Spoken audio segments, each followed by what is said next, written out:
Bismillahirrahmanirrahim. Assalamualaikum warahmatullahi wabarakatuh. Waalaikumsalam warahmatullahi wabarakatuh. Ya, terima kasih Bapak sudah menyempatkan waktunya dan bisa hadir di sini. Sebelumnya saya mau memperkenalkan diri saya dulu. Saya Anggi Kartika Sari, calon guru penggerak angkatan 10 dari SMP Plus Al-Fatih Kabupaten Garut. Pada demonstrasi kontekstual ini saya mendapatkan tugas yaitu untuk melakukan wawancara terhadap dua pemimpin sekolah atau kepala sekolah mengenai pengambilan keputusan berdasarkan nilai-nilai kebajikan. Nah, di samping saya ini sudah ada kepala sekolah saya yaitu Bapak Zainal. Sebelumnya Bapak mohon bisa memperkenalkan diri terlebih dahulu. Bismillah, Assalamualaikum warahmatullahi wabarakatuh. Nama saya Zainal Mutakin Al-Fauzi. Kebetulan di sini menjabat sebagai kepala sekolah SMP Muhammadiyah Karangkawitan. Cukup. Iya, terima kasih Bapak. Begini Pak, di dalam sekolah yang Bapak pimpin atau lembaga yang Bapak pimpin ini kan tentunya ada beberapa kasus yang sering terjadi, entah itu dari pihak siswa ataupun dari tenaga kependidikan yang Bapak pimpin di sini. Nah, kemudian yang ingin saya gali informasi di sini dari Bapak selaku pemimpin kepala sekolah SMP Muhammadiyah ini, selama ini bagaimana cara Bapak agar dapat mengidentifikasi di antara kasus-kasus yang terjadi itu mana yang termasuk ke dalam dilema etika ataupun yang termasuk ke dalam bujukan moral? Kalau menurut pengalaman saya, kalau dari segi pengambilan keputusan, baik itu secara etik atau moral, terutama etik ya, kalau etika itu kebanyakan kalau kita tidak benar-benar menelaah atau meneliti, kebanyakan etik itu blur. Dalam artian sesuatu hal ataupun individu yang terkena kasus tersebut merasa benar dan yang terindikasi berkasus pun merasa benar. Karena etik memang tidak tersirat. Kadang-kadang misalnya gini, dilarang gratifikasi. Pada ini mah masihan.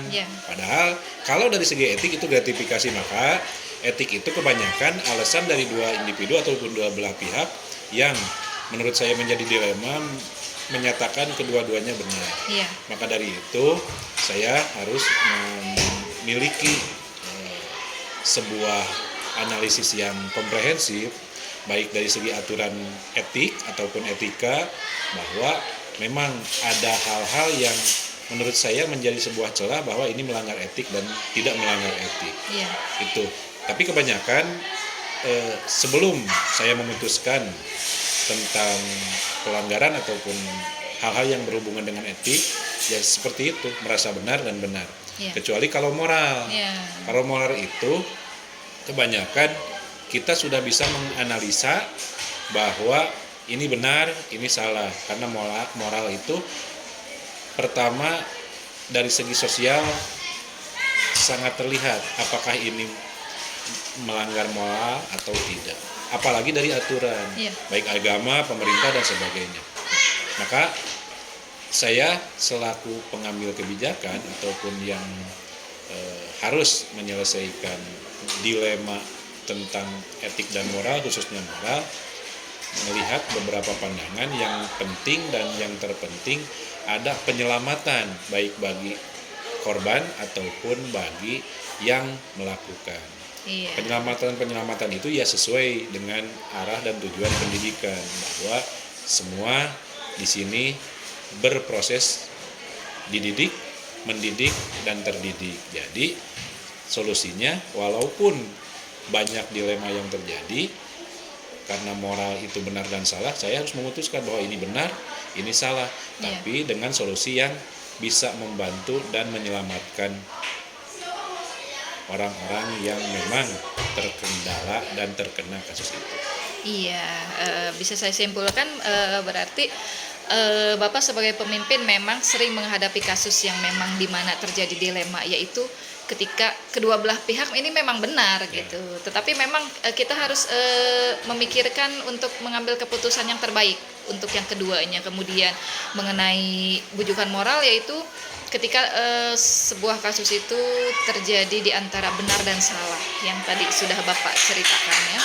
Nah, kemudian selama ini bagaimana Bapak mengambil keputusan yang terjadi di sekolah ini mengenai pengambilan keputusan dilema etika selama ini, yang dimana ketika kasus itu sama-sama mempunyai kepentingan atau memiliki sudut pandang yang sama-sama benar gitu Pak? Jadi kalau hal-hal tersebut semua pasti punya alasan. Itu yang pertama. Yang kedua, tinggal kita sebagai pemangku kebijakan itu bisa menelaah secara komprehensif. Tadi saya bilang, pertama mungkin mengumpulkan informasi yang detail, tidak hanya dari individu yang bersangkutan, tapi juga dari beberapa elemen lain yang bisa menjadi sebuah asupan informasi bagi saya. Apakah kebenarannya valid ataupun tidak. Terus yang kedua, kalau secara informasi sudah dinyatakan cukup, saya akan mengkaji dari segi aturan, baik itu perundang-undangan ataupun tujuan dari satuan pendidikan, tujuan dari yayasan, apalagi ini Muhammadiyah kan, itu sudah pasti rule aturannya jelas. Ada, ya. Saya combine dengan apa yang menjadi bahan informasi dari yang dikumpulkan, kemudian di-combine dengan aturan dan perundang-undangan, kemudian mempertimbangkan hal-hal lain yang memang itu ada dua karakter yang harus diputuskan. Pertama, yang harus diputuskan apakah memang ini sudah melewati hal-hal yang tadi yang Ibu katakan, ini sudah tidak bisa ditolerir secara aturan, secara moral, secara informasi yang ini memang yang diterima itu negatifnya besar, ataupun ada hal yang cukup.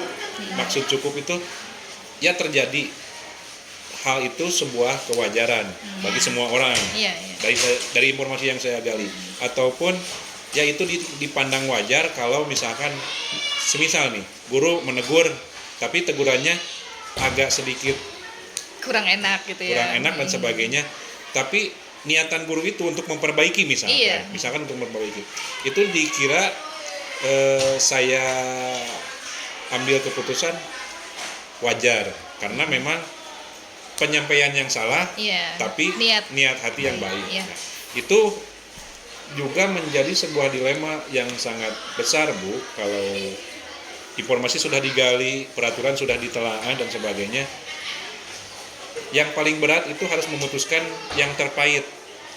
Ini sudah melanggar semua, maka saya harus melakukan kebijakan yang terpahit. Misalkan beres bekerja sama dengan satuan pendidikan, kalau peserta didik silahkan Anda mencari satuan pendidikan yang lain atau sebagainya. Tapi yang paling menyenangkan, walaupun seberat apapun kasus yang dipandang cukup, ya saya bisa mempunyai kepuasan hati bahwa alhamdulillah kasus terselesaikan, ada efek jerak dan hal yang bermakna bagi pelaku, kemudian pelaku merasa terselamatkan dan memperbaiki diri, itu aja. Jadi selama ini yang sudah Bapak jalankan ketika mengambil keputusan dilema etika yang dimana ada kedua belah pihak yang sama-sama benar, yang Bapak ambil langkahnya yaitu semuanya itu punya alasan kenapa melakukan hal tersebut. Kemudian setelah itu kemudian Bapak menelaah secara komprehensif dan kemudian mengidentifikasi masalah valid atau tidak dari berbagai sumber yang sudah Bapak cari. Kemudian Bapak juga mengcombine atau mengkaji, menghubungkan dengan aturan-aturan yang berlaku, aturan yayasan, aturan kemudian sekolah, kemudian juga aturan perundang-undangan. Nah, setelah tahap itu di terakhir adalah Bapak mengambil keputusan berdampak yang memang terbaik untuk semua pihak. Ya, gitu Pak. Kita lanjut Pak, kemudian langkah-langkah prosedur seperti apa yang Bapak lakukan selama ini dalam pengambilan keputusan dilema etika ini? Ya, seperti yang saya jelaskan tadi dari pertanyaan yang sebelumnya bahwa selain mengumpulkan informasi dan beberapa aturan, memang ada langkah-langkah yang prosedural Iya. menurut SOP ataupun hasil dari kajian satuan pendidikan. Iya. Misalkan setelah mengumpulkan informasi, kemudian kami juga berkonsultasi. Konsultasi itu hanya untuk mengidentifikasi masalah. Jadi identifikasi masalah itu sangat penting saya kira. Ya. Dari berbagai pihak, tidak hanya korban ataupun yang melakukan, tapi dari teman sejawat di lingkungan sekitar itu harus. Kita setelah mengidentifikasi mungkin kita biasa setelah ada permasalahan dan indikasi-indikasi permasalahan itu dikumpulkan. Kalau di sini ada dewan guru ataupun elemen-elemen yang berkepentingan, misalkan kalau dari segi siswa kan ada BKBP-nya Ya. yang mengetahui perkembangan siswa dari mulai masuk sampai menjelang keluar, itu semua terdata di BP, BK, kemudian juga guru wali kelas itu yang dimaksud dengan dewan guru. Kemudian juga di sini kan setiap Rabu ada diskusi dengan Kembal, kembalnya. ya. Jadi berbagai permasalahan itu bisa dimusyawarahkan. Kemudian setelah ada masukan-masukan dari berbagai pihak, khususnya guru yang menangani ataupun yang berada di lingkungan setiap hari di sini, maka itu baru saya bisa meramu dan merancang bagaimana mengambil keputusan yang terbaik. Ya. Seperti tadi keputusan terbaiknya di pertanyaan sebelumnya, mungkin ada yang pahit, ada yang terselamatkan, ada juga yang memperbaiki diri. Iya. Tapi Jadi prosesnya itu memang Iya. sudah dijelaskan tadi, dari mulai pengumpulan langsung dimusyawarahkan di rapat dengan berbagai kesempatan. Dari kombalnya tadi kan, Iya. terus juga dari dewan guru dewan ya. guru, wali kelas, BKBP yang mempunyai data yang sudah komprehensif dari mulai awal masuk siswa. Itu menjadi sebuah sarana untuk saya pribadi mengambil sebuah keputusan yang tadi dibilang ada yang menguntungkan, merugikan, pahit, manis, Iya. dan cukup. Iya, Pak, baik. Jadi langkah-langkah atau prosedur yang selama ini Bapak sudah biasa lakukan yaitu yang pertama mengumpulkan informasi tentunya. Kemudian setelah informasi terkumpul, Bapak mengidentifikasi masalah dengan cara berkonsultasi dengan pihak-pihak terkait atau pihak-pihak ahli. Nah, kemudian diskusi dengan dewan guru, kemudian elemen lainnya, dan juga memanfaatkan wadah komunitas belajar yang ada di sekolah untuk memusyawarahkan mengenai kasus tersebut. Nah, setelah itu kemudian Bapak mengambil langkah untuk merancang atau mengambil keputusan yang terbaik untuk bagi semua. Nah, kemudian nih Pak, selama ini menurut Bapak, hal-hal apa saja yang Bapak anggap efektif dalam pengambilan keputusan selama ini? Kalau keputusan itu saya bilang efektif dan tidak efektif, Iya. itu proses pandangan ke arah sana bukan oleh saya, Ya. tapi oleh orang yang terdampak. Misalkan saya mengambil keputusan, menurut keputusannya efektif dan tidak bukan menurut saya, Iya. tapi menurut orang sekitar. Iya. Kalau satuan pendidikan menurut guru, siswa, dan semua stakeholder pendidikan. Tapi yang jelas untuk memperjelas bahwa keputusan saya itu sudah dipikirkan dengan matang, saya pastinya akan menjelaskan secara jelas. Pertama, kenapa pengambilan keputusan ini diambil, terus juga pertimbangan-pertimbangan apa saja yang saya lakukan sebelum keputusan itu diambil. Yang ketiga, apa fungsi dan keuntungan ataupun bukan keuntungan lah intinya yang bisa dari keputusan ini berdampak positif terhadap satuan pendidikan. Itu saya harus jelaskan dengan sejelas-jelasnya. Semisal setiap keputusan di sini kan saya selalu mengadakan rapat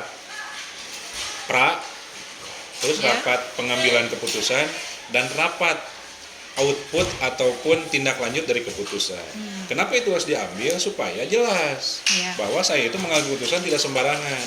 Pertama, persiapan dulu, kedua pertimbangannya apa dulu, Iya. ketiga apakah efek positifnya akan lebih besar Ya. kalau kita mengambil keputusan, apalagi mengambil keputusannya merubah sesuatu hal yang tadinya misalkan gini, kultur di sekolah ini A, tapi kenaikan ataupun kemajuannya tidak signifikan untuk memajukan satuan pendidikan.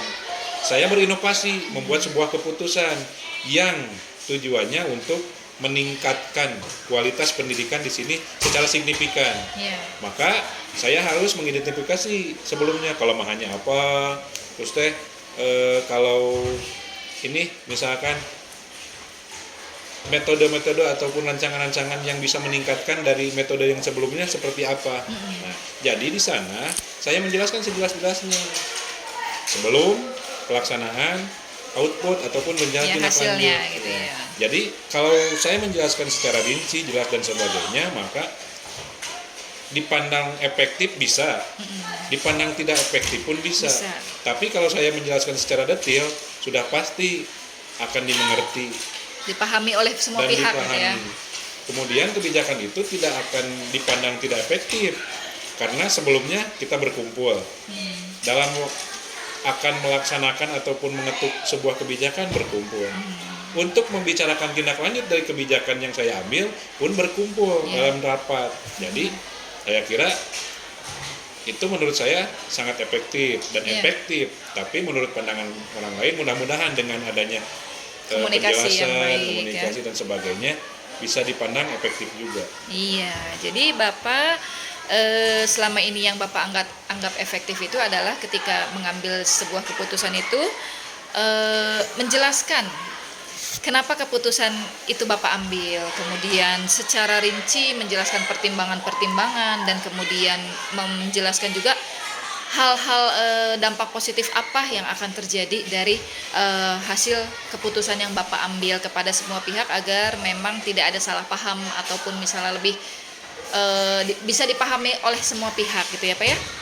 Nah kemudian Pak, selama ini di dalam proses pengambilan keputusan dilema etika nih, yang menjadi tantangan dirasa sebagai sebuah tantangan untuk Bapak tuh apa gitu dalam pengambilan keputusan ini? Saya kira kalau dari segi tantangan, jangankan etika dan moral, semua keputusan sesederhana apapun itu pasti memiliki tantangan. Iya. Apalagi dari sebuah kebijakan yang berhubungan dengan pihak ekstern. Ya. Misalkan yang namanya etika biasanya itu aturannya selain intern, ekstern, Ya. dokumen dan sebagainya. Yang kedua, yang namanya nilai dan etika itu sama-sama dimiliki dan diprioritaskan oleh semua. Misal gini, anak ini kelakuannya AB, guru ini kelakuannya AB. Tapi dalam satu sisi supaya anak ini bisa meneruskan cita-citanya sesuai orang tua misalkan. Iya, iya. Ayo mau ke sekolah favorit. Maka sebisa mungkin itu jangan ada kasus anaknya catatan di sekolah. Itu kepentingan. Tapi di sekolah misalkan si anak itu tidak terlepas, ada 1-2 kali kasus. Ada ya tetap Berarti ya. itu kan ada kepentingan. Iya. Satu sisi orang tuanya pengen anaknya bersih dari sebuah kasus baik itu berupa etika, moral dan nilai. Iya. Tapi yang namanya anak sekolah apalagi usia SMP pasti ada belok-beloknya lah tentang hal-hal itu. Mau itu nyeleneh, mau itu guyon, mau itu, tapi pasti ada ada ya. gitu. Tapi kan dari segi guyon itu bisa menjadi sebuah masalah, misalkan tidak diterima dengan orang tua yang lain, tidak diterima oleh anak yang lain. Itu menjadi bukan kesulitan ya. Iya, Saya hambatan kira kecil bukan gitu hambatan ya. kecil juga Apa? bukan. Cuman saya namakan dinamika kehidupan bahwa orang ini pengen kelihatan lurus padahal tidak melakukan dan tidak seterusnya lurus. Iya. Ada bengkok-bengkoknya. Ada, iya. Jadi saya kira dari berbagai kepentingan itu saya harus memilih. Apakah anak ini secara karakter ataupun guru ini secara karakter bisa diperbaharui atau tidak sehingga dianggap etika moralnya baik. Yang kedua, apakah ini memang sudah jadi kultur atau habit di Ya. dalam dirinya yang tidak bisa diperbaiki, sehingga saya harus berhadapan dan bersinggungan dengan kepentingan-kepentingan orang tersebut. Iya. Yang tadi itu, jadi antara kepentingan dengan menjaga sikap untuk sesuai dengan kepentingan, kadang-kadang ada bengkoknya. Maka dari itu saya harus menalahi itu. Iya, iya. Itu keunikan lah, saya kira, bukan hambatan. Iya, iya, iya. Gitu. Orang tua mah pengen A, si siswa teh kelakuannya B. B, iya. Iya. Ataupun gini, pemerintah pengen anak-anaknya itu bernilai baik, sukses, tapi keadaan lingkungan sekolah dan kultur belajar di sekolah itu tidak bisa mendukung secara penuh terhadap hal itu. Itu Iya. mungkin sebuah keunikan, bukan Iya, iya. hambatan. Iya. Yang pasti apapun keadaannya, apapun dinamikanya,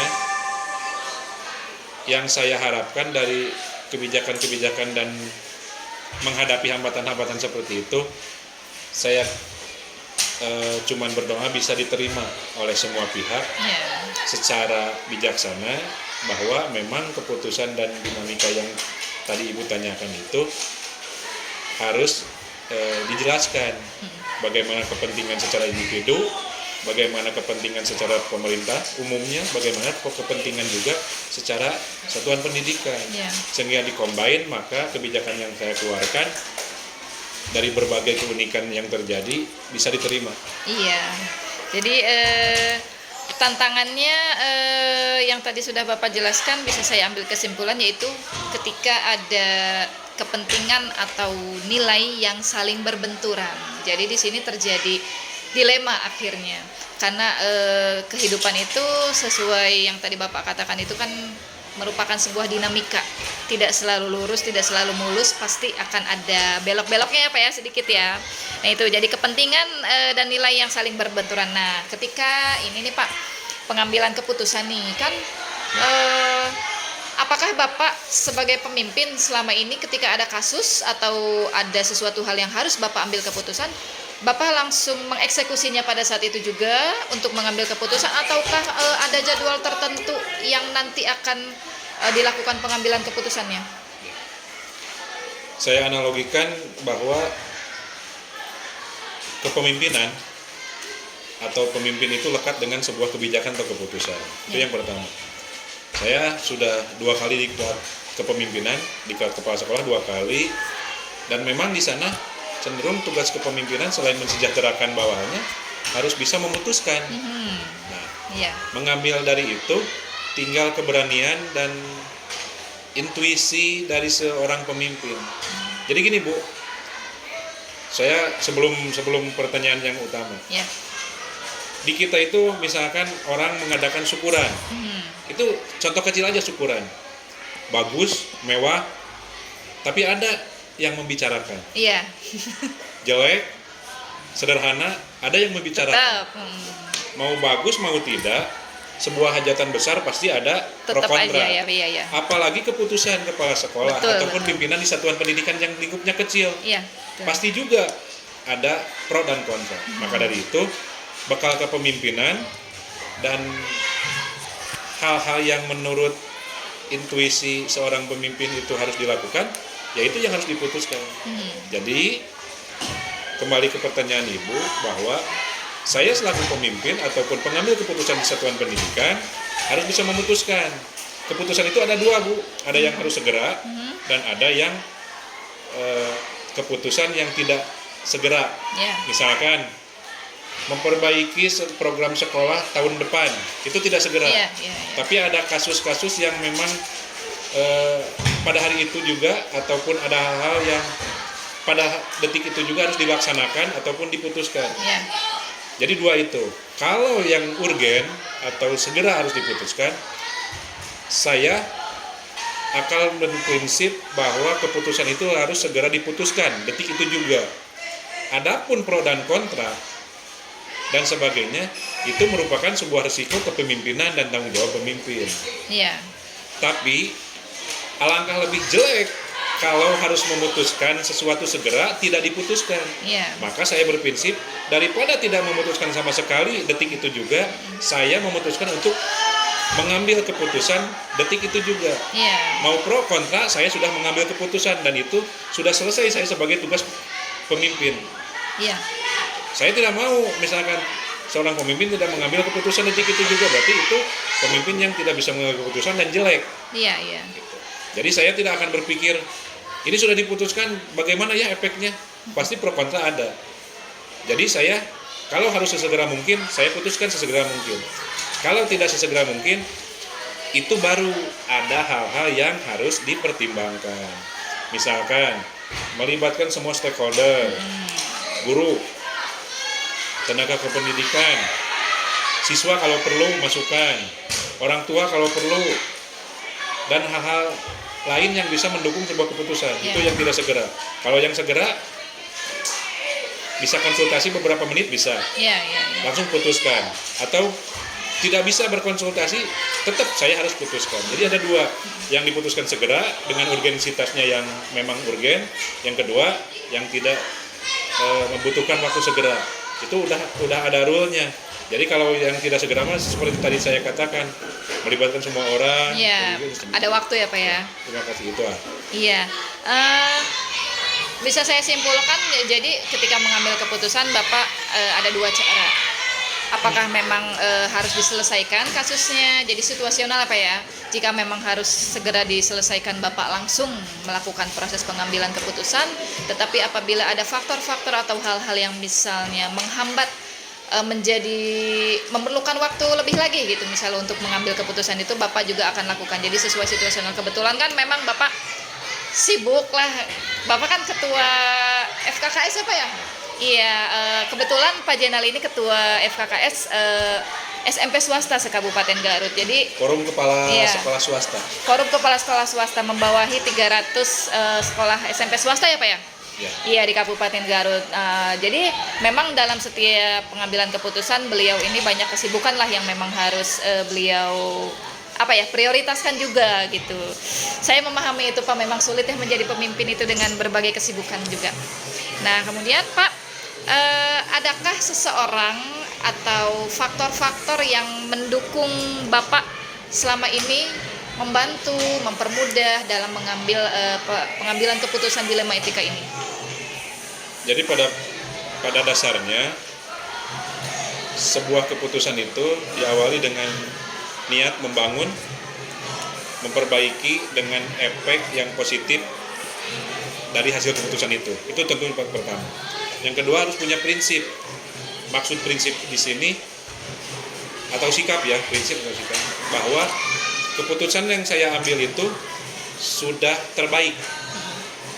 Dan keputusan yang saya ambil itu harus diputuskan dengan berbagai tadi pertimbangan yang sudah diceritakan. Itu prinsipnya, bahwa keputusan saya diambil untuk sebesar-besarnya pemanfaatan bagi semua. Jangan mengambil keputusan, oh ini mah terlalu penting untuk diri saya, keuntungannya besar untuk saya ambil keputusan. Iya. Gitu. Tidak. Prinsip dalam mengambil keputusan saya bahwa apa yang saya putuskan itu membawa dampak positif yang lebih besar dari sebelumnya itu. Yang kedua, supaya ini dapat bermanfaat bagi yang lain, inti dari sebuah keputusan adalah sosialisasi, tentunya komunikasi yang jelas, kemudian hal-hal yang memang harus ditindaklanjuti dari sebuah kebijakan, sehingga kebijakan tersebut dapat dimengerti Ya. oleh semua orang yang terimbas terhadap kebijakan itu. Kalau guru, sekarang ada aturan baru bahwa ini dampaknya peningkatan kompetensi guru itu akan meningkat, misalkan ke PPG, Ya. ke guru penggerak dan sebagainya. Itu harus dijelaskan. Itu setelah dijelaskan, maka apa yang saya harapkan bahwa keputusan ataupun kebijakan ini diambil untuk hal positif yang lebih besar, guru menjalankan dan merasakan hasil dari keputusan itu. Oh iya, ternyata saya dengan menjalankan keputusan ini bisa terpanggil PPG atau bisa lebih tahu tentang metode pembelajaran. Iya. Kalau siswa bisa lebih disiplin. Nah itu. Jadi berbagai keputusan yang saya yakini sampai hari ini, prinsip kita yang utama bahwa harus berprinsip keputusan itu untuk mencari hal positif yang lebih besar. Yang kedua, orang yang menjalankan dan orang yang dipaksa untuk menjalankan dari sebuah kebijakan harus mendapatkan keuntungan. Keuntungannya itu baik pengembangan diri, pengembangan karir, pengembangan satuan pendidikan atau lembaga dan sebagainya. Itu Ya. prinsipnya itu aja. Mungkin dari berbagai itu mudah-mudahan satu keputusan kecil bisa berdampak menjadi sebuah dampak yang besar. Iya. Jadi faktor-faktor yang mempermudah atau membantu Bapak selama ini yaitu mempunyai prinsip untuk mengambil keputusan yang terbaik, kemudian juga melakukan komunikasi yang baik dan jelas kepada semua pihak. Nah, pertanyaan terakhir nih Pak, dari semua hal yang telah Bapak sampaikan, terus kita perbincangkan dari awal, apa sih pelajaran yang bisa Bapak petik dari proses pengalaman Bapak itu pengambilan keputusan dilema etika? Jadi sebuah keputusan akan dianggap benar apabila prosesnya benar, Ya, terus juga penggalian datanya benar dan sebagainya. Intinya kita harus berpegang teguh terhadap hal-hal yang mungkin menjadi sebuah ikatan atau keterikatan bagi kita dalam mengambil keputusan. Saya selaku kepala sekolah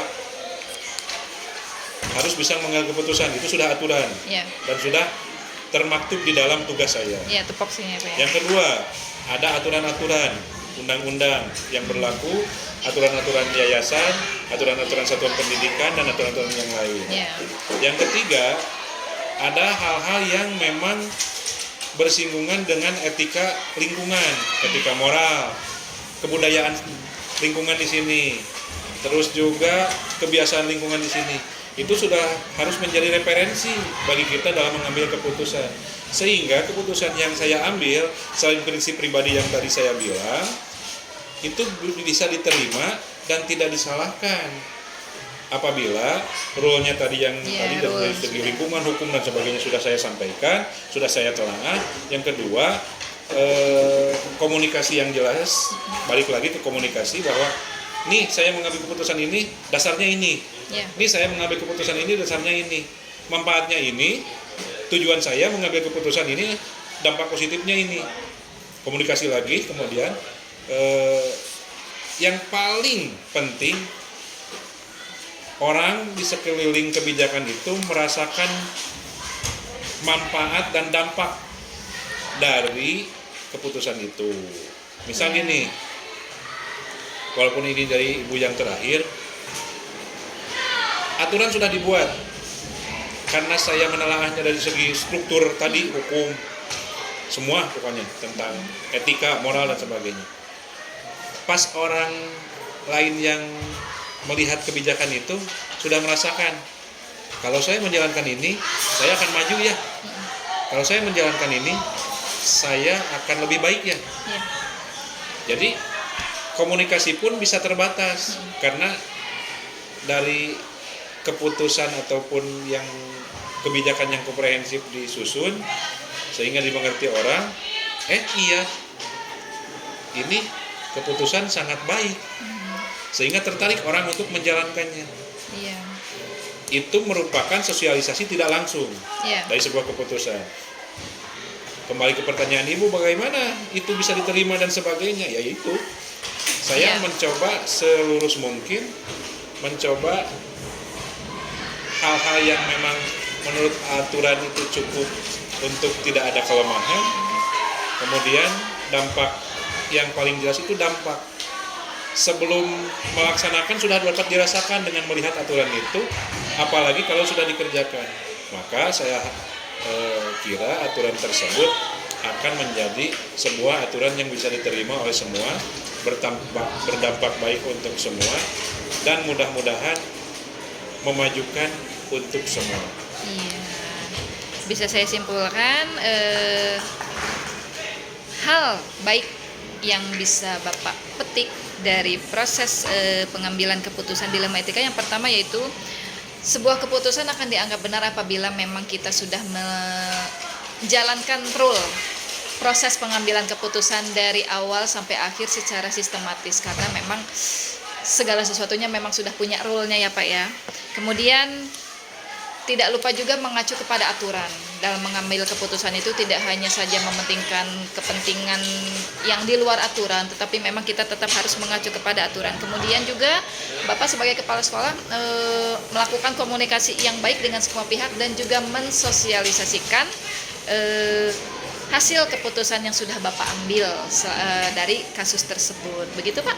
Ya, dan sosialisasinya ada yang sudah melihat, oh ini juga sudah, ini bakal baik. Iya. Itu sosialisasi yang tidak langsung. Iya, Apalagi kalau itu merupakan sebuah keputusan yang bermakna, saya kira tadi. Sosialisasinya tidak akan terlalu capek. Iya gitu. Bisa maju Pak bangkunya. Biar tekarek. Iya, baik Bapak. Terima kasih bincang-bincangnya pada hari yang cerah ini, sangat menarik menurut saya, luar biasa, karena Terima kasih. saya banyak mendapatkan informasi dan menggali informasi yang sangat bermanfaat untuk saya. Bagaimana cara menjadi pemimpin yang baik dalam mengambil keputusan dilema etika itu saya bisa belajar dari Bapak. Kemudian mudah-mudahan kedepannya kita ada waktu lagi dan di lain kesempatan kita bisa berbincang-bincang lagi dengan topik yang berbeda. Siap. Saya bisa lebih belajar lagi dari Bapak. Banyak ilmu yang bisa saya ambil dari Bapak. Terima kasih atas waktunya dan tempatnya. Saya ucapkan terima kasih. Mudah-mudahan Bapak Sama-sama. sehat selalu. Iya, terima kasih. Wassalamualaikum warahmatullahi wabarakatuh.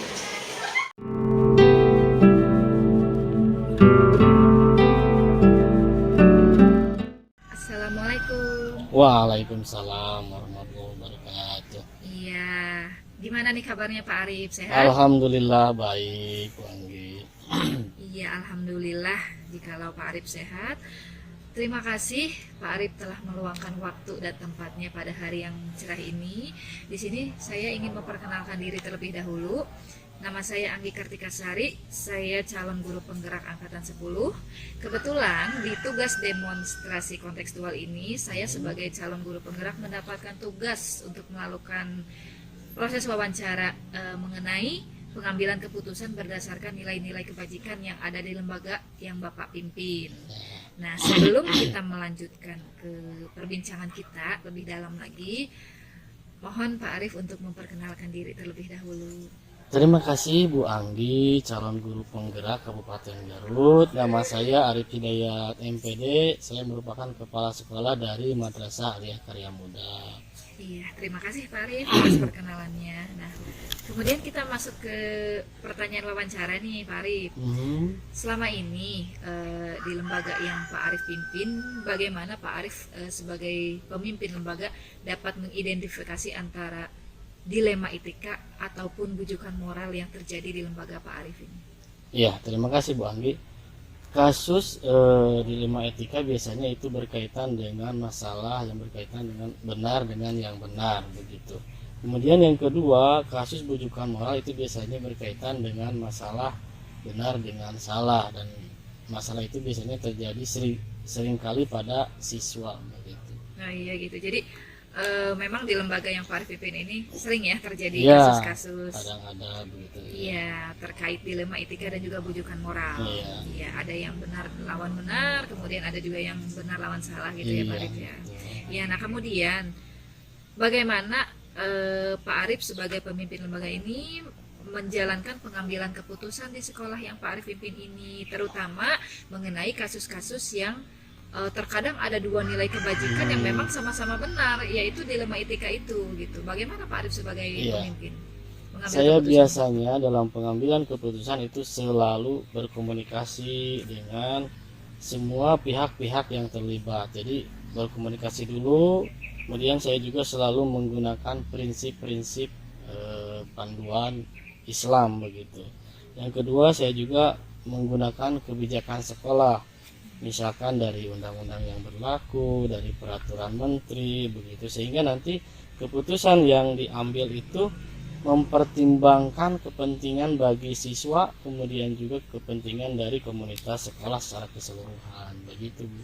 Iya, baik Pak Arif. Jadi bisa saya simpulkan yaitu Pak Arif itu pertama mengumpulkan informasi dulu, Iya. kemudian mempertimbangkan prinsip agama, kemudian norma-norma yang ada di lingkungan Iya. sekitar sekolah Pak Arif, kemudian ada juga kebijakan sekolah, undang-undang ataupun peraturan menteri dan pemerintah. Iya. Setelah itu kemudian mempertimbangkan bagaimana mengambil keputusan yang terbaik demi kepentingan terbaik bagi Sekolah, semua. iya. Gitu, iya begitu. Baik, kemudian langkah-langkah atau prosedur seperti apa yang selama ini telah Pak Arif jalankan untuk proses pengambilan keputusan mengenai dilema etika ini? Iya, biasanya saya mengidentifikasi untuk kedua masalah tersebut. Yang pertama, saya harus mengidentifikasi dulu masalah itu dengan jelas begitu. Saya mencari informasi kepada siswa misalkan yang bermasalah. Yang kedua, saya biasanya mendengarkan dan mencatat perspektif dari semua pihak yang terlibat, bagaimana masalah itu bisa ada gitu ya. Kemudian yang ketiga, saya mengkaji kebijakan sekolah dan juga prinsip-prinsip agama Islam begitu. Kemudian yang keempat, saya selalu berkonsultasi dengan guru-guru gitu ya, atau misalkan guru agama begitu. Yang terakhir, tentu saja saya harus mengambil keputusan dengan nilai-nilai yang berlaku baik begitu. Nah ya, jadi selama ini langkah-langkah yang Pak Arif ambil yaitu yang pertama mengidentifikasi dulu masalah, kemudian mendengarkan keterangan dari pihak yang terkait yang bermasalah, setelah itu kemudian mengkaji kebijakan sekolah, dan kemudian mempertimbangkan prinsip moral dan agama yang relevan. Kemudian selain itu juga Pak Arif juga melakukan konsultasi dengan Dewan Guru, dan pada saat pengambilan keputusan Pak Arif juga mengambil keputusan berdampak yang dampak negatifnya itu seminimal mungkin untuk kebaikan bersama, gitu ya Pak Arif ya. Iya gitu.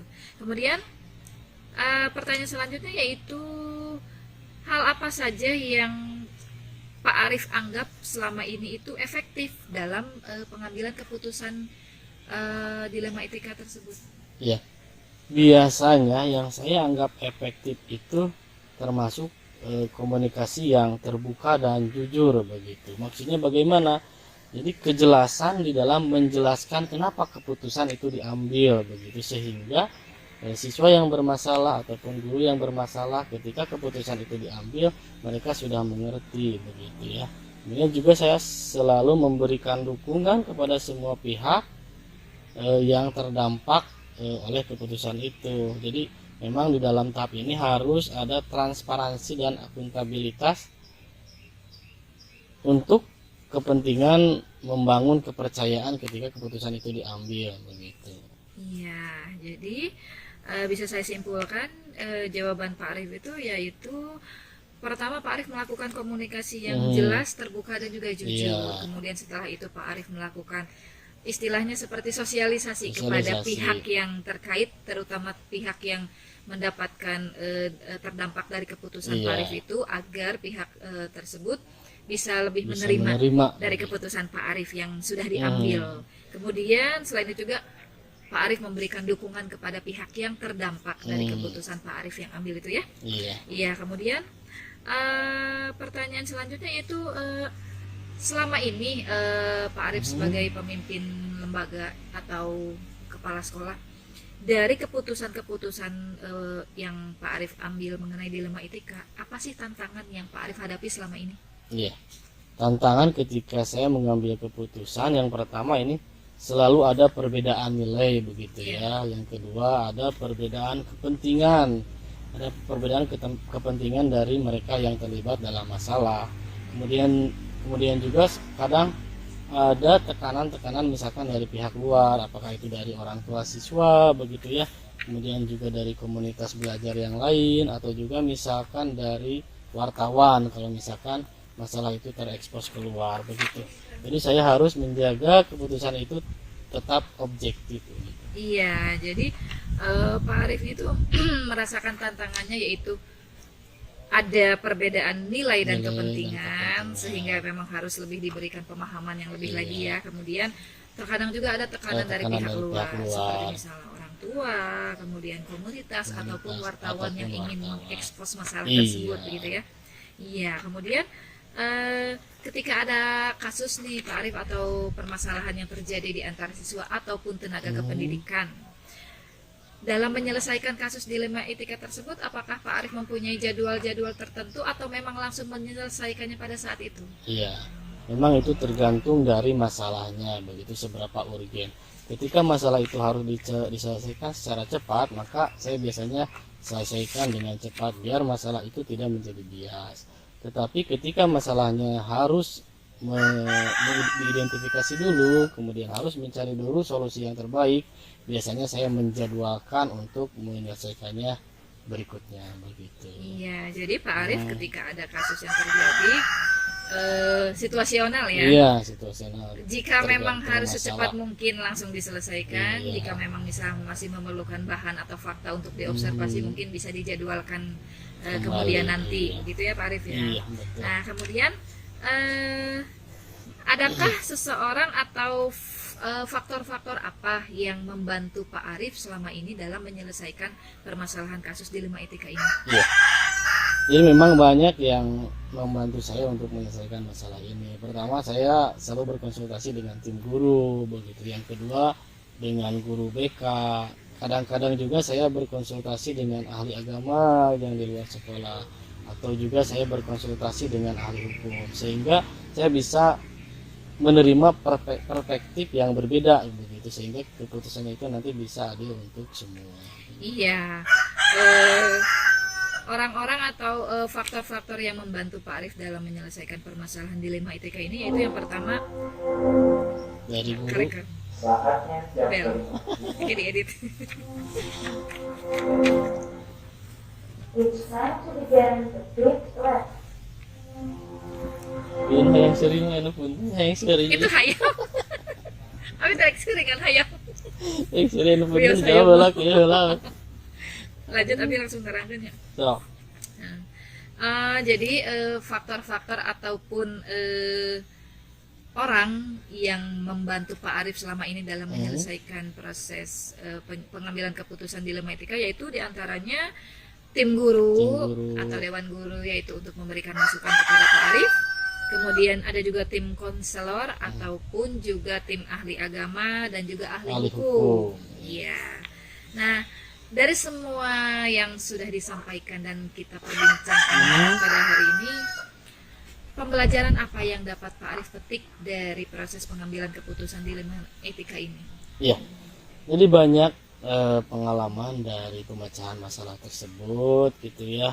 Jadi setiap pengambilan keputusan dilema etika atau rujukan moral itu memang harus berpegang pada prinsip keadilan, gitu ya, yang pertama. Yang kedua juga pada prinsip kebenaran. Tentu juga saya harus memegang prinsip empati, begitu. Jadi nanti kesadaran akan dampak panjang dari keputusan itu menjadi faktor yang penting yang saya pertimbangkan, begitu. Iya, jadi yang dapat Pak Arief petik dari pengambilan keputusan dilema etika ini yang pertama yaitu Pak Arief harus berpegang pada prinsip keadilan, empati dan juga kebenaran. Kemudian Pak Arief juga melakukan komunikasi yang efektif dengan berbagai pihak terkait dan kemudian dalam pengambilan keputusan berdampak bagaimana seminimal mungkin Pak Arief mengambil keputusan yang dampak Yang negatifnya dampaknya sedikit negatifnya dan sedikit. terbaik untuk semua, begitu ya Iya, Pak Arief ya? betul. Iya, terima kasih Pak Arief atas bincang-bincangnya Iya, hari ini. sama-sama. Terima kasih waktunya. Mudah-mudahan Pak Arief sehat selalu. Amin. Kedepannya Ya Rabbal mudah-mudahan kita ada waktu lagi untuk berbincang-bincang dengan topik Iya. yang lain lagi. Oke. Iya, terima kasih Pak Arief. Ya, sama-sama. Ya, wassalamualaikum warahmatullahi wabarakatuh. Waalaikumsalam warahmatullahi wabarakatuh.